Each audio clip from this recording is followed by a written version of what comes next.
Nahmaduhu wa nasta'inuhu wa na'udzu billahi min shururi anfusina wa min sayyiati a'malina. May yahdihillahu fala mudhillalah wa may yudlil fala hadiyalah. Asyhadu an la ilaha illallah wahdahu la syarikalah wa asyhadu anna Muhammadan abduhu wa rasuluh, amma ba'du. Qala Allah ta'ala fil Qur'anil Karim, a'udzu billahi minasy syaithanir rajim. Wasta'inu bis-sabri was-shalah wa innaha lakabiratun illa 'alal khashiyin allazina yadunnuna annahum mulaqu rabbihim wa annahum ilaihi raji'un.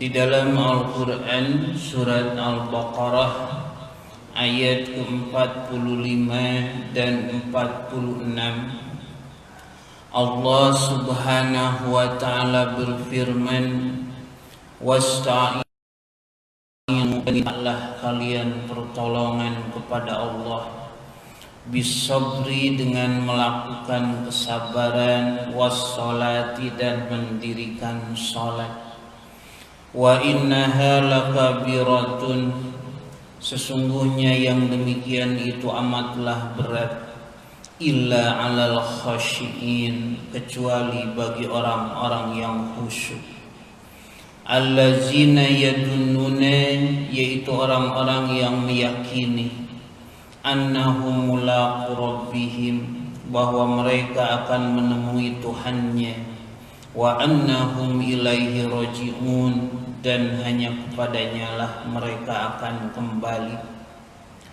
Demikian dalam Al-Quran surat Al-Baqarah ayat ke-45 dan 46. Hadirin ikhwati iman jamaah ahli pengajian rahimakumullah, melanjutkan dan mengulang bahasan kita mengenai tafsir surat Al-Baqarah ayat ke-45 dan 46, yaitu janji Allah Subhanahu wa ta'ala akan memberikan pertolongan kepada orang-orang yang sabar dan kepada orang-orang yang mendirikan sholat. Artinya syarat utama turunnya pertolongan Allah adalah kesabaran dan sholat. Lalu timbul pertanyaan, kenapa kita sudah sabar, sudah sholat, tapi pertolongan Allah belum turun juga? Mungkin sabar yang kita lakukan belum sebenarnya sabar, sholat yang kita dirikan belum sholat sebenar-benarnya sholat, hingga pertolongan Allah belum juga turun. Jadi apa itu sabar dan bagaimana cara mendirikan sholat? Wasta'inu bis-sabri was-sholati, dan mintalah pertolongan kepada Allah dengan sabar dan mendirikan sholat. Wa innaha lakabiratun, dan sesungguhnya yang demikian itu amat berat. Sabar itu sangat berat. Banyak orang yang tidak bisa sabar. Demikian juga sholat itu amatlah berat. Tidak sedikit orang yang tidak bisa menyempatkan sholat. Illa 'alal khashiin, kecuali hanya orang-orang khusyuk yang mampu melaksanakan sabar dan sholat sebenar-benarnya. Siapa orang yang khusyuk itu? Orang yang khusyuk itu orang yang yakin. Karena kekhusyuan adalah buah dari keyakinan. Jadi tanpa kekhusyuan, tanpa keyakinan orang tidak akan khusyuk. Oleh karena itu pada ayat ke-46-nya dijelaskan, orang-orang yang khusyuk itu allazina yadunnuna, orang-orang yang meyakini annahum mulaqu rabbihim, bahwa ia akan menemui Tuhan mereka. Jadi segala sesuatu oleh Allah sudah diatur, maka dia yakin bahwa segala perkara itu ada aturannya. Jadi ketika melakukan sholat khususnya, maka urusan-urusan duniawi ditinggalkan, kepentingan-kepentingan materi ditanggalkan. Karena sudah ada yang mengatur, sudah ada keyakinan. Misalnya begini, seorang sedang sibuk bekerja, apalagi yang sibuk berjualan, atau sedang menunggu urusan penting. Waktu sudah menunjukkan hampir maghrib. Nah, itu kan dipertaruhkan keyakinan seseorang. Apakah akan terus sibuk dengan urusan duniawi sampai maghrib padahal belum sholat asar, atau dia asar dulu, biar kalau toh rezekinya, kalau toh jodohnya tentu tidak akan kemana, maka dia tinggalkan segala urusan duniawi, tanggalkan segala urusan materi, dia melaksanakan sholat dengan tenang, karena yakin kalaupun sholatnya itu lama, maka rizkinya tidak akan kemana, dia akan menunggu. Itu kekhusyuan itu datangnya dari sana, keyakinan. Hari itu waduh keur sholat teh inget wae kumaha mun datang langan, kumaha lamun proyek ku batur, itu kan jadi kacau begitu. Hana sholat khusyuhan, hari proyek terjadi pan 2 kali teh rugi nanti. Nah makanya dia akan tenang, Da geus aya aturanana, geus aya ketentuanana. Allazina yadunnuna annahum mulaqu rabbihim. Jadi orang yang khusyuk itu orang yang yakin. Karena kekhusyuan adalah buah dari keyakinan. Yakin akan segala ketetapan yang sudah Allah tentukan. Munnya jodohna moal usaha, munnya rezekina moal kamana. Jadi ada satu keyakinan. Makanya kan Rasulullah sering berdoa, Allahumma la mani'a lima a'taita wa la mu'tiya lima mana'ta wa la yanfa'u dzal jaddi minkal jaddu. Ya Allah, la mani'a, tidak ada yang bisa menghalangi lima a'taita, apa yang engkau berikan. Jadi kalau Allah sudah menetapkan rezekinya, kalau Allah sudah menetapkan jodohnya, apa bahagianya, celakanya dan sebagainya, lama tidak ada yang bisa menghalangi, walau dihalangi oleh manusia sedunia. Begitu. Cekolot baheula masanajan kahalangan ku gunung 7, sanajan kehalangan usagara, kalau itu rezekinya akan dia makan, kalau itu jodohnya akan menjadi. Nah sebaliknya wala mu'tiya, tidak akan ada yang bisa memberi, tidak ada yang akan bisa mengusahakan lima mana tak apa yang engkau halangi. Cek Allah teh ieu mah lain jodoh anjeun, ieu mah lain rezeki anjeun. Teh tong aya rasa haneueul apa. Nah, cenah eta mah saeutik deui cenah nawar teh jadi begitu. Padahal tinggal naikkan proyek teh begitu. Ya itu bukan jodohnya, bukan rezekinya. Jadi artinya kita hanya sebatas usaha. Kita hanya sebatas ikhtiar. Mau dihubung-hubung jeung nu teu pararuh tah ieu gara-garana. Matak cenah ulah poe Sabtu. Usaha menahan Sabtu mah larangan Bandung. Jadi orang Garut, orang Tasik mah taradae poe Sabtu usaha ka Bandung. Eta kana tahayul ka ditu nanti. Tidak semua hari itu baik begitu. Semua hari itu baik. Jadi semua sudah ditetapkan. Jadi orang yang khusyuk itu kan orang yang yakin, karena khusyuk buah dari keyakinan. Keun bae. Jadi segala kesibukan, kepentingan duniawi tinggalkan kita menghadap Allah Subhanahu wa taala. Wa annahum ilaihi rajiun, dan kepadanya lah mereka akan kembali. Nah, ada beberapa perincian dari para ulama ahli bahasa dan ahli tafsir. Pertama mengenai sabar. Imam Al-Maraghi ini diantaranya memberikan ta'rif as-sabru tautinun nafsi ala timalil makari. Yang namanya sabar itu adalah tautinun nafsi, tegarnya jiwa, siapnya diri, mantapnya hati. Ala timalil makari, ketika memikul menghadapi masalah yang kadang-kadang tidak disukai.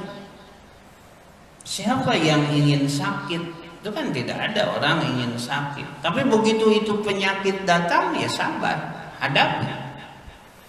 Dan diantara kesabaran itu adalah dengan berobat. Jadi ulah diantam. Jadi menghadapi, mencari jalan keluar, mencari penyelesaian. Kan baik cenah. Apa ku Allah ditakdirkan cager nya cager, muanya itu bukan sabar, justru berikhtiar, sok cari pengobatan, mau medis, mau alternatif dan sebagainya, begitu. Yang penting dengan cara yang halal, obatnya halal, caranya juga halal, tidak merusak badan, tidak merusak akidah. Karena ada pengobatan yang merusak akidah. Jadi lain mubaran minahkeun. Ada sok cenah kabi kudu mawa doma ka dieu. Jadi si penyakit nanti dipinahkeun kana doma. Ke domana dipencit. Doma dipencit penyakit amal. Gitu. Nah, itu tidak boleh pengobatan seperti itu. Jadi tidak ada memindahkan, ada juga menyembuhkan dalam istilah medis gitu. Nah, bagian dari kesabaran adalah berobat. Dan berobatnya pun harus sabar. Jadi tidak bisa sekali berobat langsung cager gitu. Kadang-kadang bertahap. Seperti seorang dokter, seorang tabib kan begitu. Apabila pasien datang ditanya dulu, kunaon?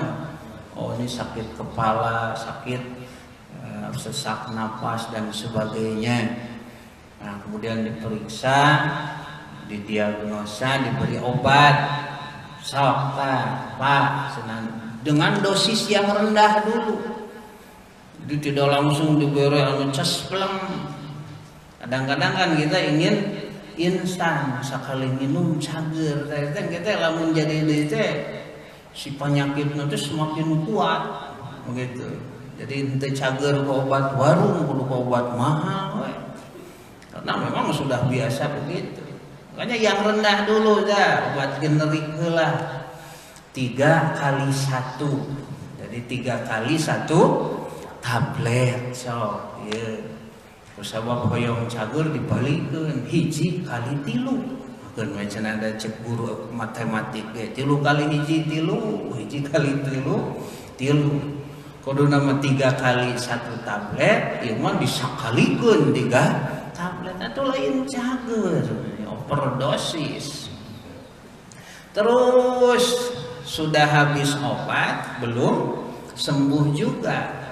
Datang lagi yang kedua. Oh iya masih kena sok kaekeun dosisna, ganti obatnya. Nah sampai apabila cocok antara obat dengan yang diobati, baro'a biiznillah, maka dia akan sembuh dengan izin Allah. Nya agar we cageurna mah ku izin Allah. Kita hanya berobat. Nah itu bagian dari kesabaran. Kadang-kadang banyak orang yang putus asa, begitu. Yang putus asa. Kata Nabi tidak boleh, apalagi sampai menghayal-hayal kematian. La yatamanaya ahadukumul mauta bidurrin yusibahu. Tidak boleh berangan-angan segera datang kematian karena satu musibah, satu masalah, di antaranya satu penyakit. Kalau mau berdoa silahkan, Allahumma ahyini makanatil hayatu khairan li. Ya Allah, panjangkan umurku. Ya Allah, sembuhkan penyakitku. Apabila memang panjang umur itu baik untukku. Wa tawaffani. Tapi apabila sudah tiba waktunya, wafatkan. Kan bae abdi mamawat ayeuna oge asa ka surga wae. In kanatil wafatu khairan li. Jika memang wafat itu lebih baik bagiku. Jadi sudah siap menghadapi apapun. Nying hareupan pamajikan rada bawe sing siapa. Sanu hayang bawe, hayang pan bageur euda. Usum dieu mah begitu. Usum PSBB nya samutut we. Boga salaki gede amek sing hareupan, boga budak bedegong sing hareupan. Nah, itu as-sabr. Minantu pika sebeleun sing hareupan, inju uli nurun ka akina sing hareupan. Hadapi, cari jalan keluar, cari solusinya. Nah itu as-sabr. Di dalam tafsir Al-Qurtubi juz kedua halaman 174, sabar dibagi 2. Wasabru sabrani, sabar itu ada 2 macam.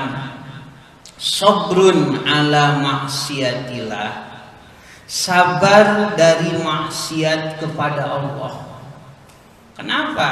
Karena tidak sedikit orang yang terjerumus lagi pada kemaksiatan, pelanggaran karena tidak ada kesabaran. Ya mungkin karena lingkungannya dan sebagainya. Fahaza mujahidun, maka yang demikian dinamakan mujahid. Wasabru ala ta'atillah, yang kedua sabar ketika taat kepada Allah. Karena tidak kurang orang yang mau taat tidak jadi karena tidak sabar. Dan jika di zaman Nabi mah aya imam sok paranyang teuing. Tadi jadi rempat-rempot nu reka masjid ya si anu cenah begitu. Begitu nya disebut panjang teh maca surat Al-Baqarah sarokat teh begitu. Nah, oleh Nabi kan diberi anjuran afatan, jangan suka membuat fitnah. Jadi membuat orang jadi enggan ke masjid. Sok cenah baca we walaili, baca wasamsi begitu. Panjang keneh wae urang mau walaili oke. Padahal cek Nabi walaili itu geus minimal teh. Nah, kurang-kurangnya mau taat pun tidak jadi. Fa idza sabaru an maksiatillahi wa sabaru ala taatillah, maka siapa yang sudah sabar menjauhi maksiat, sabar melakukan taat, aurasahullahu ridho biqadaihi, maka Allah akan mewariskan rasa ridho terhadap ketetapannya. Jadi ridho mah buah dari kesabaran. Namun asa teu ridho, tidak rela, da bongan tadi nanti sabar heula. Jadi adanya keridoan itu karena kesabaran. Wa alamatur ridho, tanda keridoan itu sukunul qalbi, tentramnya hati, bima waroda ala nafsi, terhadap apapun yang menimpa diri, minal makruhati awil mahmubati, apapun yang dibenci ataupun yang disukai. Wah, Allah diberi ujian dengan kenikmatan ya ridho, diberi ujian dengan kesulitan juga ridho. Nempo budak bager pinter sukses ridho, nu ieu mah bedegong belet gitu teh hese diatur heuh kumaha anak sorangan ridho we nempona teh. Jadi seperti seorang guru melihat kelakuan muridnya nya kudu disaruakeun we anu pinter jeung anu bodoh teh, anu salakan jeung anu hese apal teh begitu. Jadi harus siap menghadapi apapun yang terjadi. Nah, itu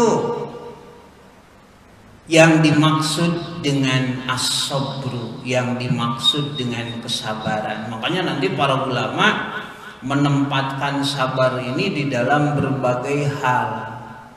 Di antaranya sabar ketika perang.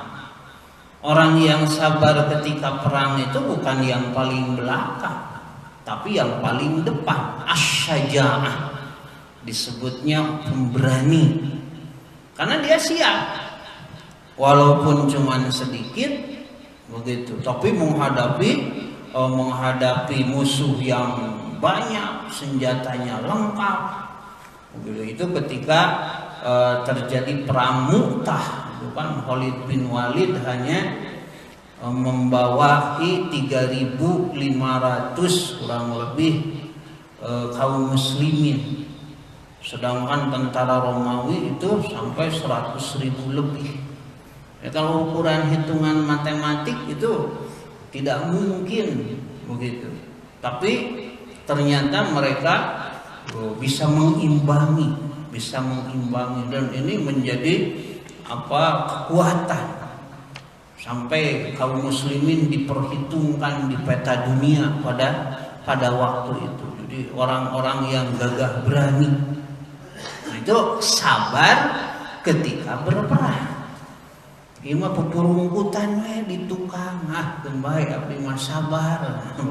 Lain sabar teh mah aljubnu borangan.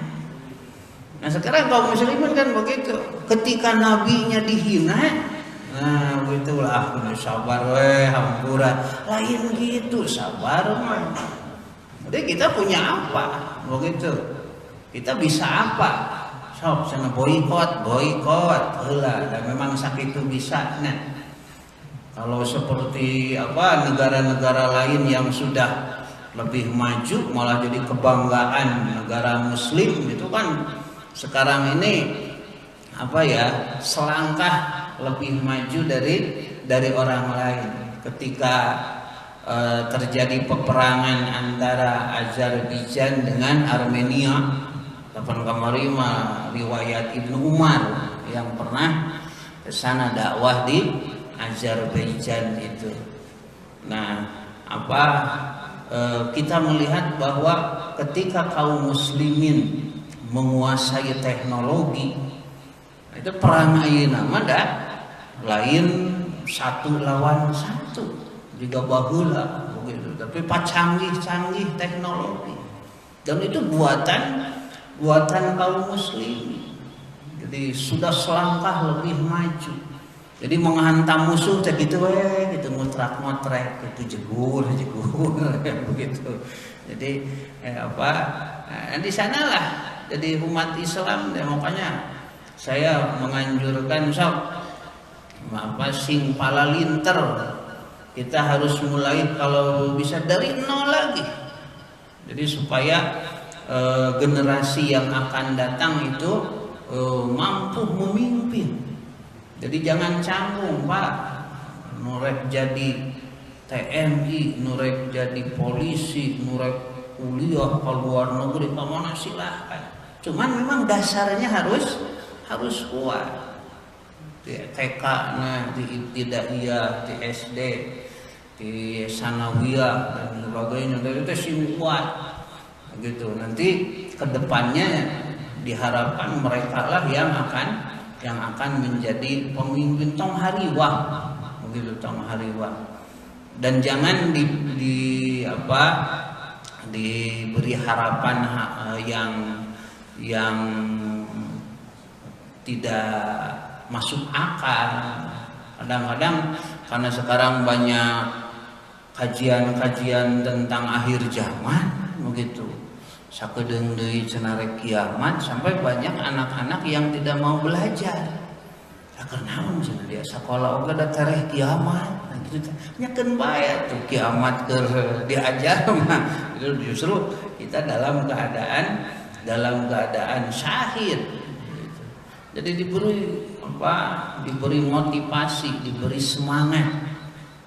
Nah kelihatannya sekarang di kita dikuasai oleh orang-orang yang tidak punya dasar agama yang kuat, terutama di parlemen. Nah makanya yang nanti memproduksi undang-undang, hukum-hukum positif yang akan diterapkan. Ya susah nanti kalau kita ingin menerapkan syariat, terutama hukum-hukum jinayah. Itu kan mereka satu tidak mengerti, yang kedua kalau disahkan ya justru akan begitu mengancam mereka sendiri. Ya hukum potong tangan disahkan itu barang untung gitu nusahkeun nanti. Hukum rajam, hukum cambuk dan sebagainya. Nah kemudian selanjutnya apa itu sholat? Qala Abul Aliyati, kata Abul Aliyah, inna sholata fiha salasu hisolin. Sesungguhnya sholat itu ada 3 macam yang harus kita miliki. Fakulu sholatin la yakunu fiha syai'un min hazihil khilal falaisat bisolatin. Maka sholat apapun yang di situ tidak ada satu dari ketiga macam itu bukanlah sholat yang sesungguhnya. Apa yang harus ada dalam sholat itu? Al-ikhlasu. Pertama keikhlasan. Wal khasyatu. Yang kedua khasyah. Rasa takut, khawatir kehilangan rahmat Allah. Wa zikrullah. Dan yang ketiga zikir kepada Allah.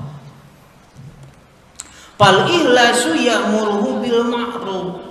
Kalau orang yang sholatnya ikhlas, maka keikhlasan itu akan menyuruhnya pada kebaikan. Nah ini yang harus ditanamkan sejak dini. Jadi mengajarkan anak sholat itu bukan hanya ruku dan sujud. Memang itu juga harus benar. Tapi juga, nah ini nilai-nilai keikhlasan ini. Jadi tanamkan ketika sholat kita itu harus ikhlas semata-mata karena Allah. Jadi yang namanya ikhlas itu bukan hanya menginginkan sanjungan dari makhluk, penghargaan dari makhluk. Dipuji dia tidak mendadak tinggi, dicaci maki dia tidak akan mendadak hina.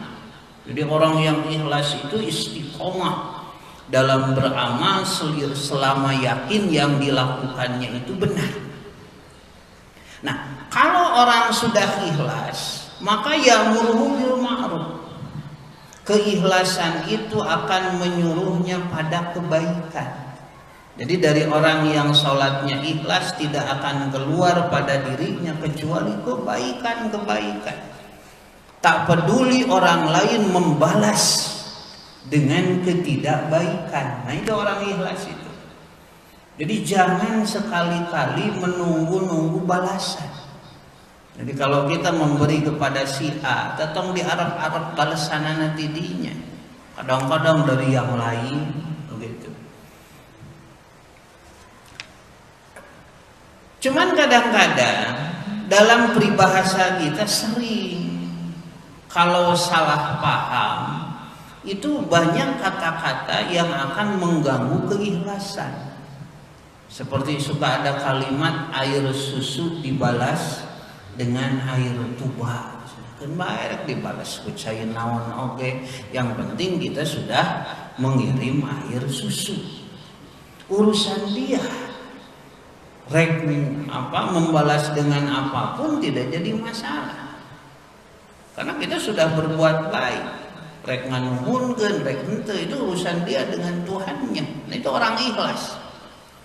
Atau aya paribahasa bahasa Sunda mah nulungan anjing kadempet. Kasih eta mah atuh cenah. Ngegel ditulungan oge. Tah eta teh kitu teh kudu dihilangkan. Pokona mah mun aya anjing kadempet tulungan. Heuh kumaha cenah mun gegel deui. Keun urusan mah kumaha engke. Jadi yang penting kita berbuat baik. Jadi entong ka tong loba tetempoan, tong loba dedengean, itu ikhlas. Jadi ikhlas mah teu kudu diomong-omong. Saya teh sak itu ikhlas. Nah, nya ge ikhlas kudu diomong-omong. Wal khasyatu, nah ini yang sudah banyak hilang. Yang kedua, dalam sholat itu harus ada al khasyah, rasa takut. Takut di sini bukan karena akut keganasannya, tapi al khasyah itu khaufun ma ta'dim, takut yang dibarengi dengan pengagungan, ajrih. Tanhahu anil munkar, akan mencegah dari kemunkaran. Jadi orang yang sholatnya ada rasa takut kepada Allah, maka dia akan tidak pernah melakukan kemunkaran. Itu sesuai dengan yang ada dalam surat Al-Ankabut. Inna sholata tanha anil fahsya'i wal munkar. Jadi kalau sholat sudah memakai khasyah, akan mencegah dari fahsya dan munkar. Nah sekarang apa yang terjadi? Orang sholatnya rajin tapi munkarnya jalan terus. Saumna getol, maksiatnya terus dilakukan. Ka Mekah pulang antim, haji, umroh, tapi mencuri uang negara babarengan, begitu berjamaah. Nah bukan salah sholatnya, bukan salah saumnya, jangan dihalang-halangi haji dan umrohnya, tapi yang hilang adalah al-khasyah. Makanya di zaman Ibnu Umar itu kan beliau pernah menguji anak gembala, bikna al-jajur, jual kepadaku kambing yang besar itu. Kalau tuanmu menanyakan, qad akalaha dzikbu, dimakan serigala. Si anak itu menjawab, tuan saya bisa dibohongi, ayah ibu saya tidak tahu, tapi tolong jawab satu pertanyaan, fa aina Allahu, kalau Allah itu di mana? Bukankah Allah itu dekat? Bukankah Allah itu maha melihat, maha mendengar? Kata Ibnu Umar sambil menangis, anna ahaku ayyakula fa aina Allah. Bukan anak hitam pengembala kambing ini. Seharusnya yang berbicara seperti itu aku yang sudah tua. Jadi wajar kalau negara itu aman, karena memang jangankan pembesar-pembesarnya, pengembala kambingnya saja itu tidak bisa diajak